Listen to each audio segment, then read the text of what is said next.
nice, thank you.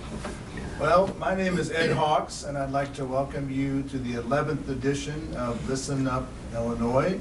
And today I'm happy to have as my guest the klezmer group Don't Ask. I heard them play at the Urbana Free Library a couple of weeks ago, 2 or 3 weeks ago, and they had a packed house, and the crowd was mesmerized by their music. I don't think anybody left for the 2 hours that they played, so it was a wonderful concert, and they agreed to come here and play for UPTV and my show, and I'm very happy about that. So can I ask, Don't Ask, how you came up with the name Don't Ask? Well, Don't Ask, I think, reflects a certain Yiddish cultural sensibility where you don't want to brag, you don't want to sound too positive. So somebody asks you, oh, so, Shirley, how are you? And you say, oi, don't ask. Okay. But then, of course, you proceed to tell them. So it captures a whole, there's a lot of culture in that one, those 2 words. Okay, well, good, yeah, I was kind of thinking maybe that was it, but. Well, you want to go ahead and get into another tune? Sure. Most of these tunes come from early European, Eastern European klezmer tradition, kind of before klezmer music hit the States. So it's the more string band sound. We'll play another one that's called Dem Trisker Rebens Hussed. It's a traditional hussedel, which is a slow dance tune. And that would be in. Yeah, I got it. Okay.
Well, just before you went into that, you were talking a little bit about the origins of klezmer music. So what makes klezmer klezmer?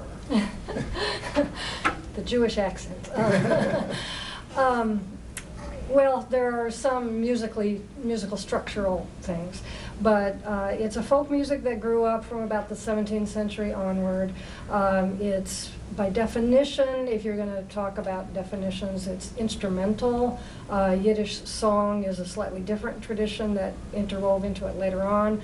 It's also secular. It's not part of the liturgy or the service, but it was played for events, simchas, happy times. And it was played in little villages all over Eastern Europe. And it wasn't strictly speaking Jewish, even though that's what I said. The people who were in these itinerant bands were primarily Jewish, but in all these parts of Europe, it was called the Pale of Settlement. So roughly east of Germany and west of Russia, which covers a lot of territory. So those bands that were near to, say, Hungary or Romania or the Ukraine would have other musicians in their bands, and they would go from village to village and play for each other's events, and they all knew each other's tunes.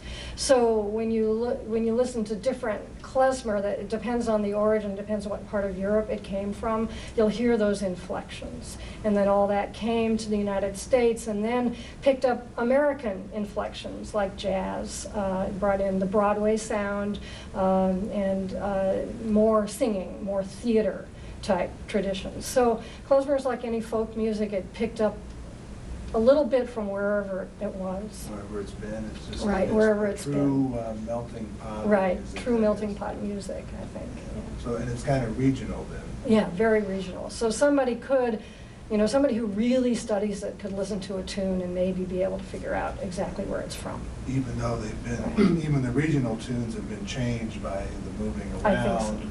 I mean, are there still some that are really just played in the regional style, or have they all been changed? I'm probably not expert enough to really be able to answer that, but I've heard, for example, lately, there's a pretty strong Hungarian tradition that sounds very Hungarian. And the whole fiddle style is pretty different. So that it's almost not so much that the tune is different, it's the style of playing it that's different. Okay, well, let's hear another one. Okay, well, as long as we're talking about that, let's do the two Goldenstein tunes. These are most of the music that came to the United States in the great immigration period of the teens and 20s and 30s of the 20th century, came from a more northern part of Eastern Europe. But about 10, 15 years ago, a guy came from Moldova who brought a whole other packet of tunes with him that nobody had heard before, and these are just as traditional. It's just that those folks didn't come to the United States in the same numbers. So a bunch of people wrote down his tunes, and there's a recording. His name is German Goldenstein. He died quite suddenly a couple of years ago. So we've got a couple tunes of his, which haven't been heard as much in the United States. The first one's a Chassidol, also a slow dance tune. It's the two-parter that is in A, and then followed by the one we personally call the tuba tune. So we'll play those one after the other. Okay.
one.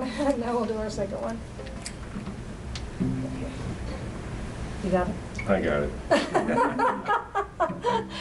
These things don't have names, so we just sort of have to shout out what chord or what. Well, this one does. It's Batuta din Yalovini or something like that. Okay.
Okay, now, these tunes seem to have a pretty strong beat.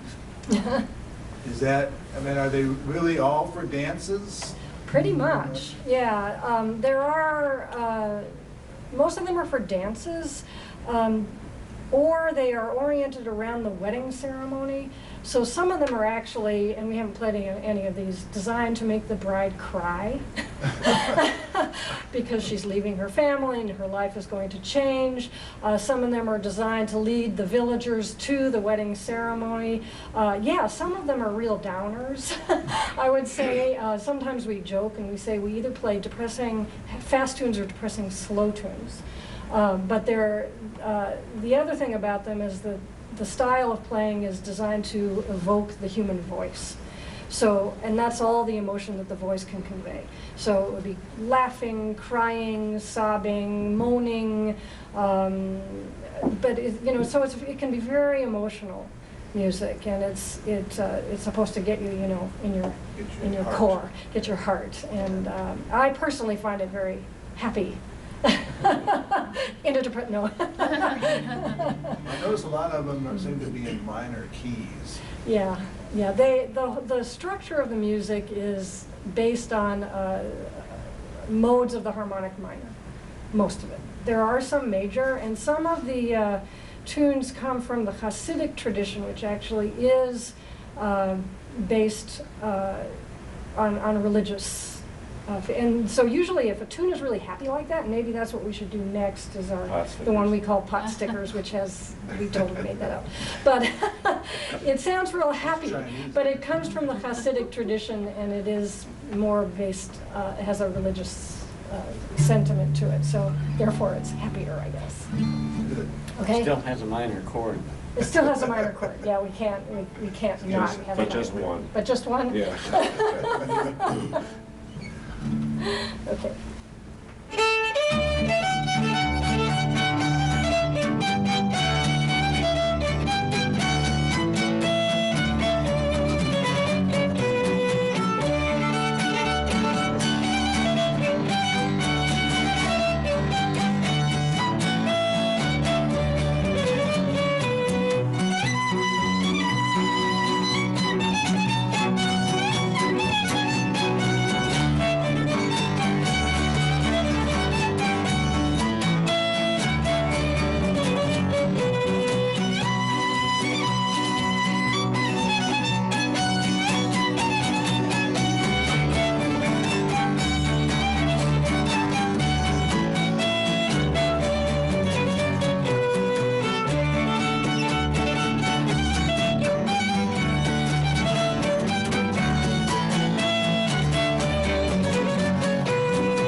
What is the structure of the tunes? I mean, I come from the American old-time tradition, which most of you have heard too, I know. So usually they're, two parts, the same amount of bars in each part, and you just play it over and over.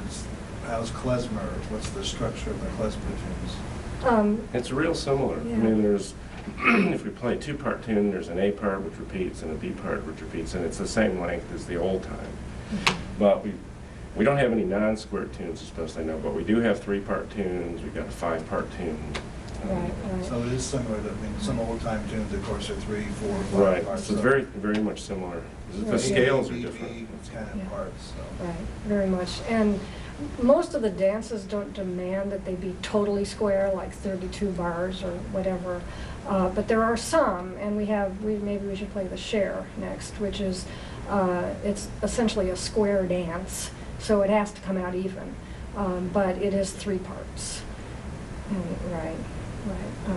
So the dances sometimes have to match the tune somehow. Sometimes, right. The more open-ended ones, when you see at a wedding, people in these big circles, those don't have such a strict formation. That would be a Freilax, Bulgar, which is what people think of as the hora, which is something different. Those don't have to be so formally structured, but a Cher has to come out even, or you and the dancers are in trouble. So we're going to hear it. We'll do a Cher. And then we should do a hora, which is actually a Romanian, it's also called a Zhok, Z-H-O-K, which is a slow dance and has a pattern to it. Okay, so we'll do the Cher.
play for one dance at a wedding? Do they go on for half hour or? They could, they could, or the band would be more likely to string a bunch of tunes together. Although not a share, that goes, you've got 4 couples, so they'd each do their routine. I think you play that particular tune about 4 times. To get through the dance? At least, yeah, and then there's a thing at the end, right. Now, who controls, does the band control that? Do they quit when they're ready? Right. Do the dancers give you the high sign and say, okay, we're worn out? Well, You in did an quit? ideal world, there's a person called a bodkin who leads the dancing at the dance, or is kind of the master of ceremonies, and he would go, or So or there is a one more caller, time, or kind of. yeah, it is not a caller in the way we think of like for American traditional music, but somebody who is saying, let's do this now, let's do that now, and tells the bride where to go, and for the share, either people would just know it, or you'd have somebody who would call the moves. But yeah, there aren't too, that's one of the issues with klezmer music is there's a big revival of the music, the dancing is lagging behind, and people don't necessarily know how to do the Of the dancing dances. anymore. Right. I would imagine that the dances can be somewhat complicated. Either, yeah, they range from super easy, like nothing more than walking in a big circle and sort of follow the leader, or to something like the share, which is more choreographed, really. You have to know that, So, teach right. you the dance before you dance it. That's, you Yeah, have to know the there dance. are many of them. I mean, we're not even coming close. So are there any people who are doing the dances here in Urbana-Champaign? Not very many, my husband and I, a little bit, if we can find somebody to do the music for. There's a great guy in Chicago named Steve Weintraub who came down here once to lead dancing, and there's a lot happening around the country, but it is lagging behind, and it's too bad because dancing is something anybody can do, and especially this kind of dancing. And the band needs some dancers, my gosh. Right, and we need some dancers. Yeah, we need some dancers. You. Yeah, and actually, I mean, it's something we'd I like to do. can walk, but my footwork isn't that good. No, you can walk. All you have to do is be able to walk. Yeah, we should do a hora, which is one of the slower ones. And I'd also like to do a modern tune that's written to sound old, Merlin's tune. Which hora? With the tongue. Oh, which hora? Beckman's or Break a String? Which or- one did? Beckman's is D. Yeah, let's do that one, Yeah. because that's sort of a major.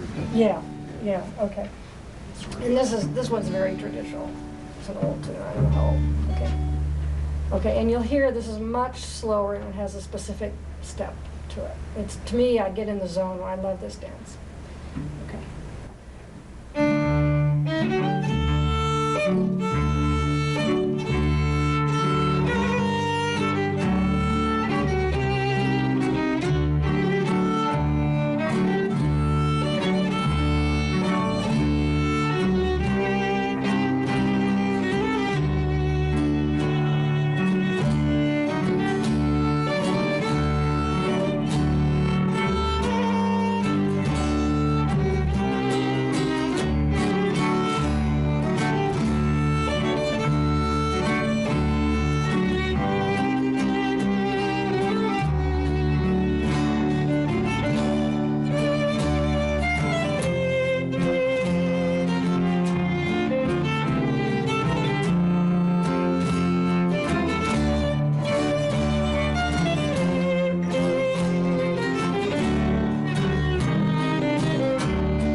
with jig time 6/8, waltz time 4, 4/4, 2/4, real time. So what kind of time signature are you playing with some of these tunes? Well, the horror, this last one was 3/8, so it's not quite a waltz, and the emphasis is on 1 and 3. So bum, bum, bum, bum, bum, bum, bum. Most of them, though, are in a 2 or a 4 rhythm. Right. Now, is there any room for improvisation? Do you improvise at all? One of the really key things about klezmer is that melody is king. So there's improvisation, but it's more likely you would think of it as ornamentation. So you can always recognize the melody, and you're ornamenting around the melody with little fills, with slides, with something that's called a krechts, which is it's kind of a sob or a catch sound, and whatever the melody instrument is does that in a different way. So on a clarinet, you kind of crack the note, and the violin, you'd stop the sound of the note, you kind of slide into the note and then stop the sound, and it sounds like that sob. Like a hammer-on or something. Right, exactly. You can bend notes, so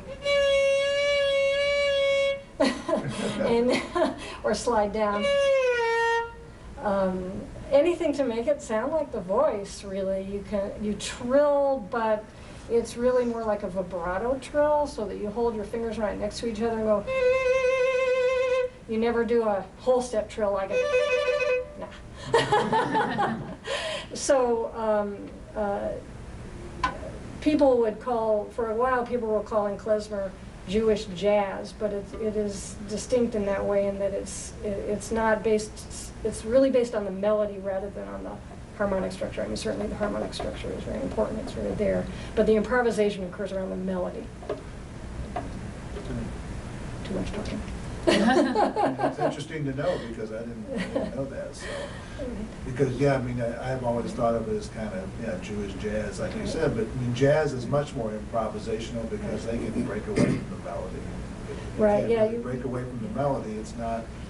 Right, it would, yeah, the melody's always there. You also don't have like that 2-part harmony sound like the Everly Brothers wouldn't have a place in this, although you'll have opposing lines weaving in and out, or a lot of playing in fifths rather than in thirds, a little bit of purposeful dissonance. I think the improvisation sound comes in because you're not, or the way we think of it is, you're not strictly following the music. You're not, you can play around a lot with what's there. It's a folk music. So would you say that every time you play a tune, it's played a little differently? Would you say you never play it the same way twice? Yeah. Otherwise, I mean, it's like any folk music too. Otherwise, it's the same thing over and over and over again. And keep the musicians sane. You have to play it a little differently every time. Yeah, wouldn't you guys agree? Considering we never remember from time to time. Right. You have another tune? Yeah, okay, we'll play, this is a tune that I learned from a guy named Merlin Shepherd, who's actually Welsh. And there's the klezmer scene in Europe is really vibrant. It's very much alive. And he's writing tunes. I swear he's really actually mentally from the 18th century, because I shouldn't have told you. I should have let you think this was just some old tune. The difference is maybe that he gives them names. This one he calls the tongue, which is in. Do you know it? Yeah, D minor and D minor and going up to E minor. Okay. Yes. Right. Right. Okay.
started out quiet and then it kind of built up to a frenzy of sorts. Good. That's the idea. Yeah, yeah. We have others that do that even more. Yeah, Want to do one of those? yeah, which one would that be? You're looking for a name? We could do, is it Candles for Alex? It's the one that's got, Oh, yeah, oh, that thing. yeah. Yeah, you're up for that? Probably, I think, wait, that's not the Husserl. We shouldn't be having this conversation on the air. That's what it's about. Okay. Let's do, how are we fixed? Oh, we've got time. Yeah. Okay, You got 20, 25 minutes. right. Well, we could do Break a String, because that one, that's our name for it. I think the real name is Dobrden, which just means something like good morning. I mean, it's a form, it's not really the name of the tune. But it's a hora, also, it's one of those slow ones, but then we kind of have our own spin on it. Okay? And that's the other thing, you can kind of do what you want to with these tunes. You can speed them up, slow them down. or- Right? You can make them new age, whatever. Okay? Yeah.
Now, how do you learn these tunes? Is it all by ear, or some of them written down, notated in music? It's an oral tradition. So the way we've done it is basically I learn the melodies by ear, and then we sit together and they work out the chords. We have a lot on recordings. I do have a fair amount written down, but you almost don't want to learn that way, because then you get really stuck to the way it's written in the music. But it's nice to have that to refer to, and sometimes it's a more efficient way of learning something. I've gone to Klez Camp many times, which is similar to other kinds of traditional roots music and dance camps, and very often what the teachers will do there is you'll learn the tune by ear, and at the end of the session, then they hand you the chart. So that you can take it back to your to your band. But we've mostly found it much better to learn it by ear. So, excuse me, everybody else has to learn it from you then. I mean, it's not like you can Kind of. listen. It's not like you can listen to it and hear the cello part or hear the guitar part Right. or the bass part, you know. Yeah, no. It's really, I get to pick only the tunes I like. I am their filter, and they're really nice about that.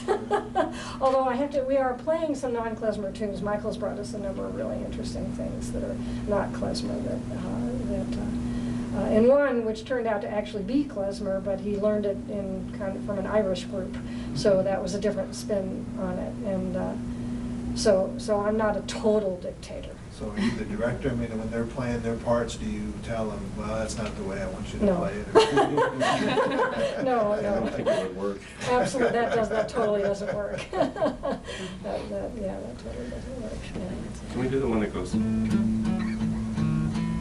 Oh, yeah, Yeah, let's that's do that what I was one. thinking of doing next. Okay, this is one that I learned very recently at the last class camp in December.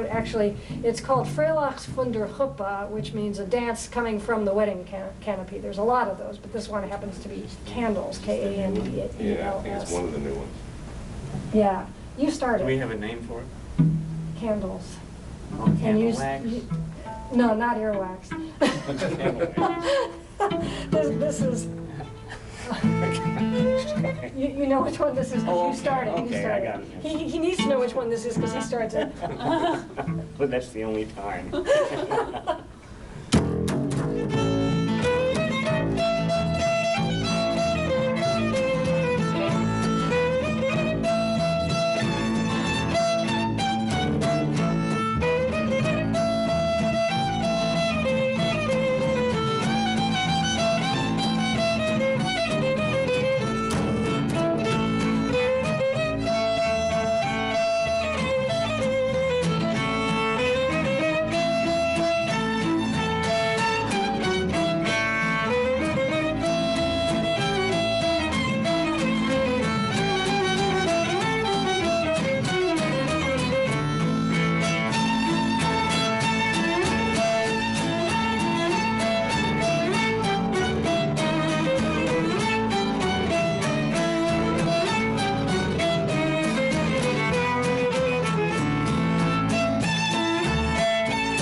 the interaction between the cello and the violin. Yeah. It was definitely, the cello was kind of answering what you were doing and then doing the same thing you were doing up and down the scale there. So how do you fit the cello in with this music? It can be tricky. But I'm lucky, this is one tradition where the cello or a cello-like instrument, the bassi, is played a part traditionally. So I don't feel like an intruder. Generally, I start with the harmony and try to learn that real well, and then learn the melody, learn as much as I can, and then kind of talk to everybody. Yeah, I mean, there was definitely some conversations going on. Right, right. Yeah, if you look at the pictures of these old bands, you'll often see cello-like instruments, or the cello was played as a bass, even with a strap on it, Yeah, so that it could be carried. right, we had the Polish Right, Highlanders here. very much like that. Several months ago, and that's what Right. they did, Very much like I that. haven't tried yeah. that yet, but it looks like fun. And I should introduce these people. Yeah, yeah, Right? yeah. Right, okay, so our guitarist is Michael Shapiro, and our bassist is Michael Meadows, and our wonderful cellist is, everybody's wonderful, okay.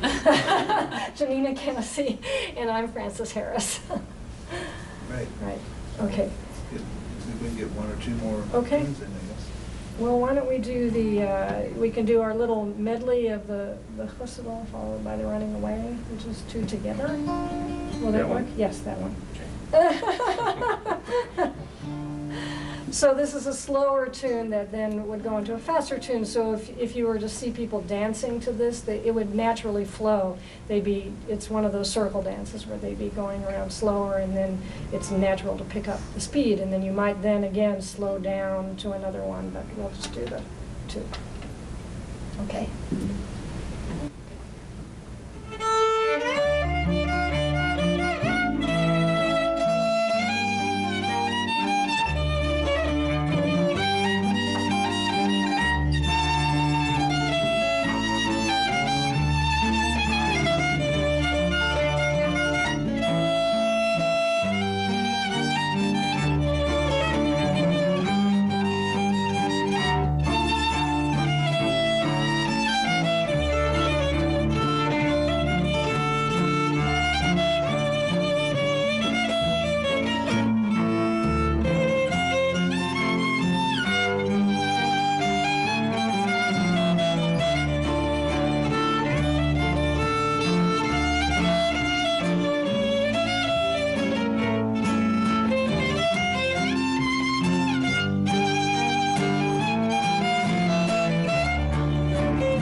I want to thank you. I want to thank Don't Ask for coming in and playing today, and thank UPTV for letting us do this.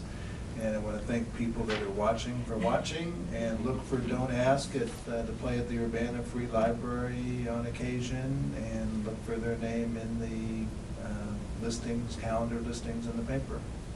Thanks. Thank you Have a very great much. day. Thanks, Ed. Thank you.